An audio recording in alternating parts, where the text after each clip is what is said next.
Vous écoutez Le Siffleur, un podcast issu des archives d'Europe 1. Il y a aux États-Unis, au cœur des montagnes rocheuses, un petit pays particulièrement apprécié des amateurs de pittoresque, Valmiera. Pour y monter, on prend à Salisbury un tortillard de 4 wagons, 3 pour les voyageurs, 1 pour les marchandises. Et 2 heures plus tard, au débouché du tunnel, la voie unique traverse un vieux pont de bois. Tout de suite après, c'est Valmiera, avec ses 200 maisons et ses 5 hôtels.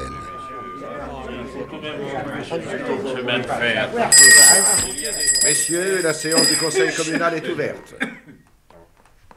Je vous prierai tout d'abord d'autoriser la présence de notre ami Jerry Willing. Le directeur du Daily Life, le grand hebdomadaire de Kansas City, lui a demandé de prendre au cours de cette séance des instantanés en vue d'illustrer un reportage sur notre petite cité qui attire chaque année un si grand nombre de touristes. Je pense que vous n'y voyez pas d'inconvénient. Je voudrais être sûr que Jerry Willing gardera le secret le plus absolu sur ce qu'il entendra ici. Et les propos que vous comptez tenir, mon cher Dixon, seraient-ils de ceux qui ne puissent être répétés? Vous en jugerez vous-même, mon cher. De toute façon, la direction des affaires communales nous entraîne souvent à des discussions qu'il me serait désagréable de retrouver un jour dans le Daily Life. Vous pouvez compter sur mon entière discrétion, monsieur Dixon.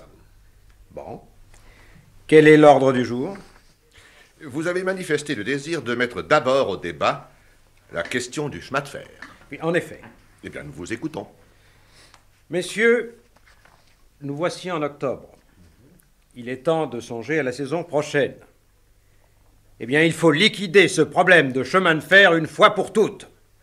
Mes amis et moi, nous vous en avons parlé à maintes reprises, mais vous avez fait la sourde oreille, alléguant que rien ne pressait et que je n'étais pas à même de vous faire une proposition concrète et autres balivernes. À la vérité, nous sommes en train de nous couvrir de ridicule, messieurs. Non. Au cours de l'été, combien de touristes m'ont dit « Mais comment pouvez-vous conserver un tortillard poussif qui a sûrement servi dans un film de Buster Keaton ?» et autres plaisanteries blessantes pour un homme qui, comme moi, est si profondément attaché à la prospérité de notre pays. Permettez-moi de vous faire remarquer, mon cher Dixon, que notre petit train est déjà à lui tout seul une attraction et qui plaît infiniment aux touristes. Et beaucoup me l'ont dit. Rien qu'à le voir en gare de Salisbury leur donne envie de monter dedans et d'aller visiter ce Valmiera dont leur ont parlé tous les offices de tourisme. Mais comment donc? Et le chemin parcouru en montagne les ravit. Ils ont le temps de regarder, d'admirer.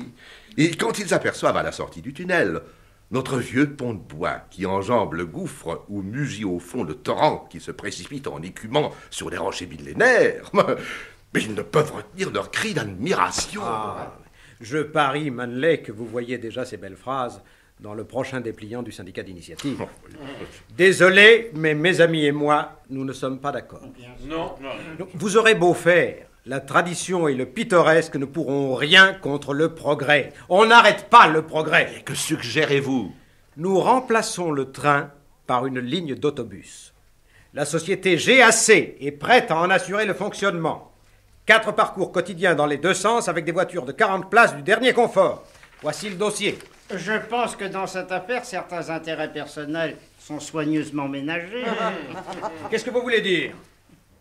Je casserai la figure au premier qui insinuera... Silence. Ce genre d'insinuation, d'Eric, est inadmissible. Mon cher Dixon, oubliez cela et laissez-moi vous dire que malgré l'offre qui nous est faite par cette société de transport, je continue à penser que ce serait une erreur de nous priver... Mais réfléchissez, que diable! Actuellement, le train arrive à 10h15 du matin et il repart à 6h du soir. Alors que ma solution vous apporte 4 parcours quotidiens dans les 2 sens. Vous vous rendez compte de la commodité pour les touristes et pour nous-mêmes? Mais bien sûr, cependant... Et avez-vous songé aux réparations qu'il faudra bientôt faire au vieux pont de bois? Tenez, Jerry Willing, je vous engage à le photographier le plus vite possible et sous tous ses angles. En souvenir. Parce qu'un jour prochain, je vous le prédis, il va s'effondrer. Et surtout si à l'aide de quelques bons coups de scie, on arrive tout de Me même... prêteriez-vous des intentions de sabotage? Pour de l'argent, vous ne reculez devant rien. Alors, vous allez retirer ça tout de suite. On sait de quoi vous êtes capable. Je suis d'abord capable de vous casser la gueule. Et c'est ce que je vais faire tout de suite. Messieurs.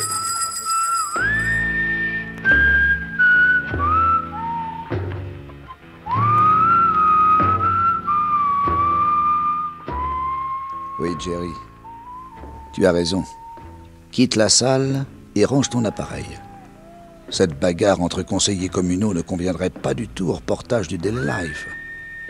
Regarde plutôt qui vient là-bas. Jerry, Mais... Mon amour, toi ici. mon Jerry. Mais... Ah, si je m'attendais à te voir. Figure-toi que mon patron devait venir ici discuter une question d'assurance avec le directeur de l'hôtel Atlanta. Eh oui. Alors ce matin, il m'a dit « Mary, si vous voulez, je vous emmène. » Oh, tu penses si j'ai accepté? Nous avons sauté dans sa voiture et nous voilà. Malheureusement, je peux pas rester longtemps. Juste le temps de t'embrasser. Parce que je suis content de te voir. Je m'ennuie tellement de toi. Ah, et moi, mon chéri. Alors, tu as parlé à ton père? Oui, Et qu'est-ce qu'il a dit? Il n'est pas d'accord. il faudrait que je me marie avec Billy Benton. Ah, mais tu ne l'aimes pas. C'est ce que j'ai dit. Mais papa, lui, tu comprends, il voit la situation. Billy sera notaire comme son père, tandis que toi... Oh, je sais. Moi, je n'ai pas de père et pas de situation. Ah, si, tout de même. J'ai dit à papa, en saison, Jerry a une petite boutique à Valmiera. Ils vendent aux touristes des appareils photos, des pellicules et... Un boutiquier de Valmiera, tu penses? Si ça doit l'impressionner. Mais attends, j'ai ajouté, Jerry fait ce métier-là l'été, mais avant tout, c'est un artiste. Et je sais, moi, qu'il réalisera de grandes choses. Ah, tu lui as dit ça? Oui, Et qu'est-ce qu'il a répondu? il a fait son œil rond. Et tu sais, quand papa fait son œil rond, c'est qu'il est intéressé. Oui. Je lui ai dit que tu voulais te lancer dans le reportage, que tu avais déjà réussi des choses très amusantes. Tiens, par exemple, Sophia Loren et Carlo Ponti en train de se baigner dans le torrent. Sais-tu ce que je crois? Non. Eh bien, si tu réussissais des photos sensationnelles que t'achèterais très cher à un grand hebdomadaire comme Life ou le Saturday Evening Post, je suis sûre que papa serait épaté. Ah oui? Tiens, s'il pouvait montrer à ses amis des tas de magazines où il y aurait des photos signées de son futur gendre, eh bien, je suis sûre qu'il serait d'accord pour notre mariage. Eh bien, Mary, je te jure que tu ne vas pas être déçue. Je suis déjà en rapport avec les agences de presse les plus importantes des États-Unis. Fais-moi confiance, on va entendre parler de moi. Mon amour. Mais... Mon patron, Hein? là-bas, il me cherche, je me sauve. Quand est-ce que je te revois? Dimanche prochain. Betty m'a dit qu'elle m'amènerait ici avec sa voiture. À dimanche. À dimanche!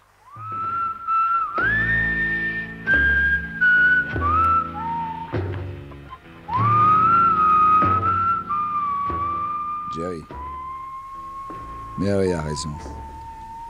Il faut que tu réussisses une photo sensationnelle. C'est l'arme qu'il te faut pour évincer Billy et obtenir le consentement de M. Jones. Une photo sensationnelle. Oui, mais... où trouver l'occasion d'en faire une? Les sujets extraordinaires, ça ne court pas les rues. Un accident d'automobile, peut-être. Mais on n'est jamais là la seconde où ça arrive. Puis ça n'intéresse plus personne.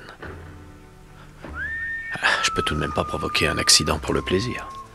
Pourquoi pas? Quoi? Un accident de chemin de fer, par exemple. Un accident de chemin de fer? Oui. Dans la vie, faut savoir ce qu'on veut. Toi, tu veux épouser Mary. Alors, fais tout ce qu'il faut pour l'épouser. Si tu arrangeais un accident, et si tu étais là, juste à temps pour le photographier. Mais... quel accident! Oh! Le vieux pont de bois. Par exemple, tu scies les poutres, le train passe à 10h15, à cette heure-là, l'éclairage est excellent, et tu prends au 500e de seconde l'instantané le plus sensationnel de ta vie. Les wagons qui tombent dans le vide. On me le paiera $2000. Et après, tu photographieras les opérations de sauvetage. Demain, tu es célèbre dans les agences de presse, on te confie des missions exceptionnelles, tu deviens riche, et Mary Jones est à toi. Oui. Le vieux pont de bois. C'est faisable. Et sans risque. Ah, sans aucun risque. C'est Dixon et l'opposition qu'on soupçonnera. Pas toi. Toi, on t'a demandé de photographier le pont sous tous ses angles. Eh ben, mon Dieu, tu étais là pour faire les photos demandées. Et quoi de plus naturel que d'attendre un train pour le photographier au moment où il passe? Oui. Vendredi dans la nuit, je ferai semblant de me coucher pour donner le change à ma logeuse. Je sortirai doucement par la fenêtre. Je cacherai une scie bien huilée sous mon imperméable et j'irai scier les poutres du pont. Et puis je reviendrai me coucher. Et le samedi matin, je jouerai la comédie. Bonjour, monsieur Géry. Bonjour, Madame Cook. Déjà en train de laver vos carreaux? C'est samedi. Vous avez bien dormi? Admirablement. Et vous? Comme un plomb. Vous partez faire des photos? Oui, le conseil communal m'a demandé de prendre le vieux pont de bois pour des cartes postales. Pour en vendre, vous en vendrez. Oh, dites donc, je me suis laissé dire que bientôt on supprimerait le chemin de fer et qu'on viendrait de Salisbury en autocar, par la route. C'est vrai, ça? Je sais pas, j'en ai jamais entendu parler. Ah, moi je vous dis ce qu'on m'a dit.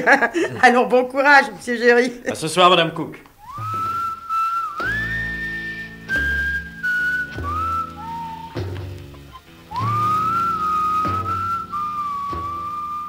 Les poutres sont sciées depuis cette nuit. Tout est en ordre. Il est 10h13. Dans 1 minute, le train va passer. Jerry, ton appareil est bien chargé. Tu penses? D'ici, tu es admirablement placé pour prendre l'accident. Écoute. Allons bon. Un nuage vient cacher le soleil. Heureusement, il y a du vent. Il va balayer ça. Ah! Le train.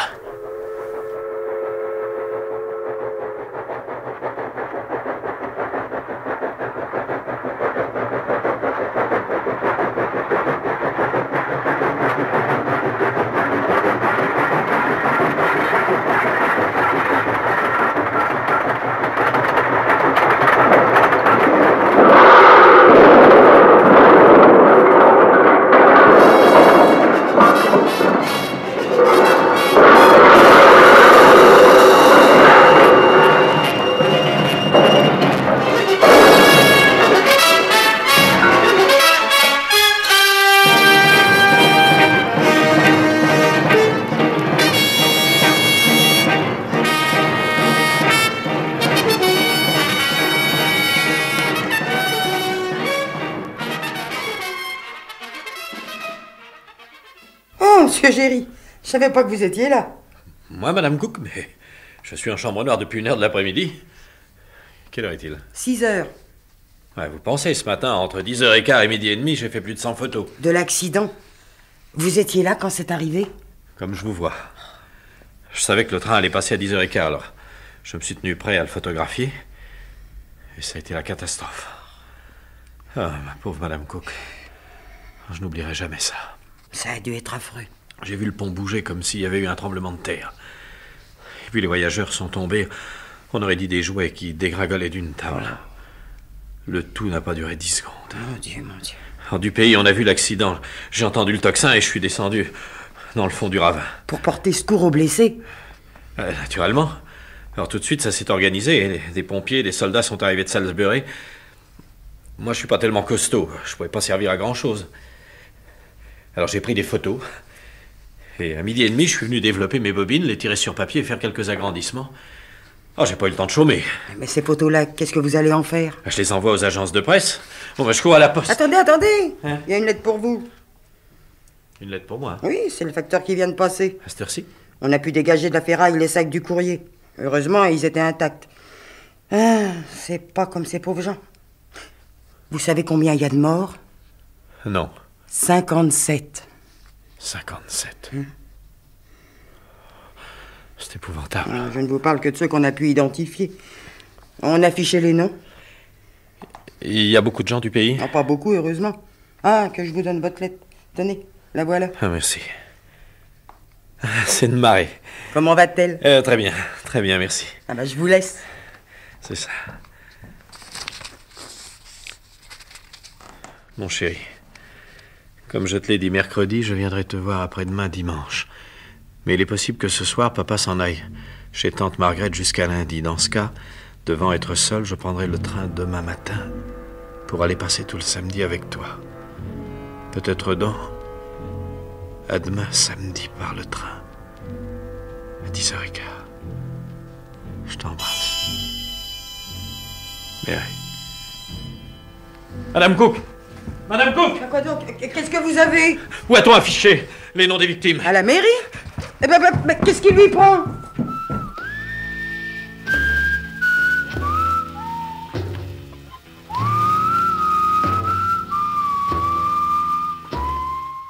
Allons, Jerry.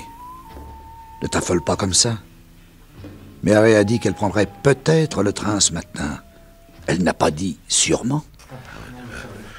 Oh, c'est affreux, c'est épouvantable. Poussez-vous! Je veux voir la liste, laissez-moi passer. Poussez-vous.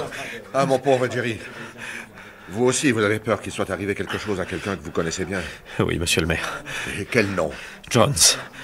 Mary Jones. Mary Jones. Mary Jones, attendez. Non, je ne vois pas. Non. Ah, si. Si, Mary Jones, oui.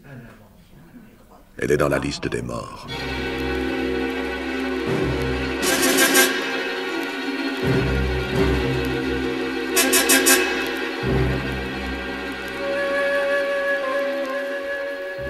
Il a quitté la mairie comme un fou, en hurlant. Et depuis, on ne l'a plus revu. Si, je vous dis que David Page l'a vu se jeter dans ce ravin. D'ailleurs, maintenant qu'on y est descendu, on va le retrouver. Pour moi, le corps doit être tombé dans un de ces buissons-là. Ou alors, il a glissé entre deux rochers. Oh, Dixon! Oui. Venez voir. Le voilà. Ah oui, c'est bien lui. C'est affreux. Si jeune. Pauvre gars. Il paraît que cette Mary Jones, c'était sa fiancée. Il l'aimait comme un fou. Quand il a su qu'elle était morte, il n'a pas supporté.